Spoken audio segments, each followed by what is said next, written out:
अस्सलामुअलैकुम वरहमतुल्लाहि ताला वबरकातुहू। दोस्तों, आज का पैगाम आप दोस्तों के नाम। दोस्तों ज़रा ध्यान दें, बेवा हो जाने के बाद औरतों को घर से बाहर निकाल कर एक छोटे से तंग-ताड़िक झोपड़े में 1 साल तक कैद में रखा जाता था। वह झोंपड़े से बाहर नहीं निकल सकती थी, न गुस्ल कर सकती थी, न कपड़े बदल सकती थी। खाना पानी और अपनी सारी ज़रूरतें उसी झोंपड़े में पूरी करती थी। बहुत सी औरतें तो घुट-घुट कर मर जाती थीं और जो ज़िंदा बच जाती थी तो 1 साल के बाद उनके आँचल में ऊँट की मिंगनियाँ डाल दी जाती थी और उनको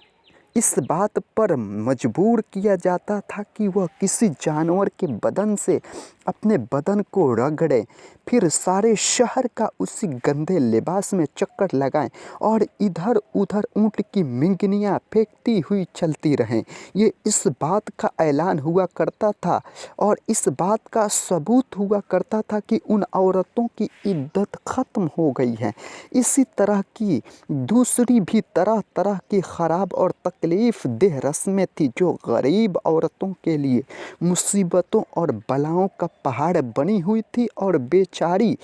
मुसीबत की मारी औरतें तो घुट-घुट कर और रो-रो कर अपनी ज़िंदगी के दिन गुज़ारती थीं।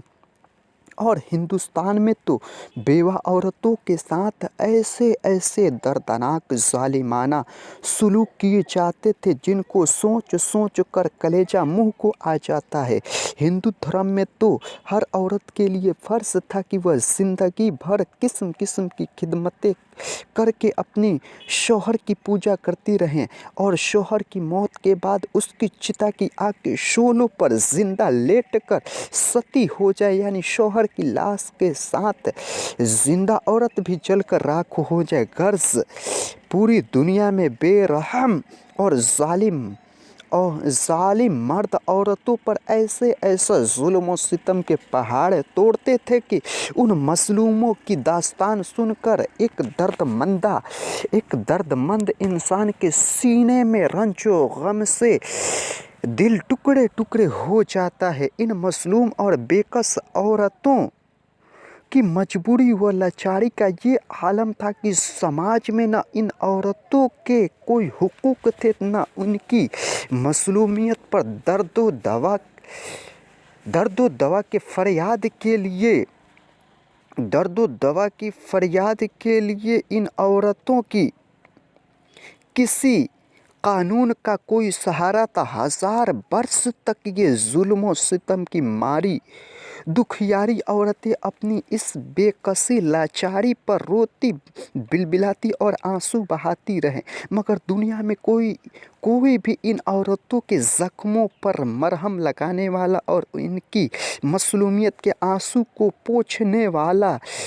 दूर दूर तक नज़र नहीं आता था। न दुनिया में कोई भी इनके दुख दर्द की फरियाद को सुनने वाला था, न किसी के दिल में इन औरतों के लिए बाल बराबर भी रहम व करम का कोई जज्बा था। औरत के इस हाल ज़ार पर इंसानियत रंजो गम से बेचैन और बेकरार थी, मगर इसके लिए उसके सिवा कोई चारा कार नहीं था। वह रहमत खुदाबंदी का इंतज़ार करके अर्रहम राहिमीन गैब से कोई ऐसा सामान पैदा फरमा दे कि अचानक सारी दुनिया में एक अनोखा इनकलाब नमोदार हो जाए। फरियाद के अचानक सारी दुनिया में एक अनोखा इनकलाब नमोदार पैदा हो जाए और लाचार औरतों का सहारा दुख दर्द होकर उनका बेड़ा पार हो जाए। चुनांचे रहमतुल्लिल आलमीन की रहमत का आफताब जब तुलू हो गया तो सारी दुनिया ने अचानक ये महसूस किया कि एक दर्दमंदा का दर्द को संवारने वाला 12 रबीउल अव्वल शरीफ मुताबिक 20 अप्रैल 571 ईस्वी में जनाब मोहम्मद